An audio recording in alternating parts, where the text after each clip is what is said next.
guys, oh.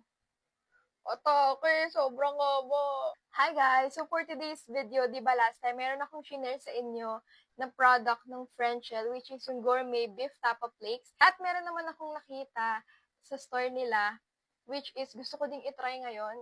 Eto na siya guys! Nasa mga kamay ko na. Ang Frenchels Gourmet Isaw Manok.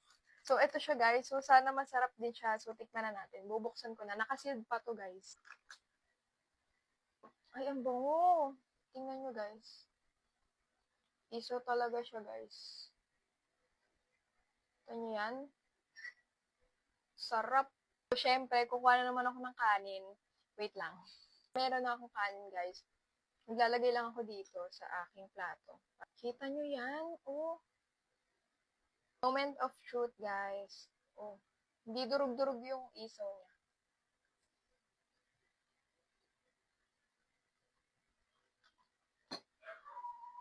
Ang sarap! By the way, guys, sisig flavor pala yung pinili ko. Perfect. Guys, ilalagay ko dyan sa screen kung saan ko siya in-order, ha. Umorder na kayo. I-try nyo to, guys. Sobrang sarap. Promise. Bye!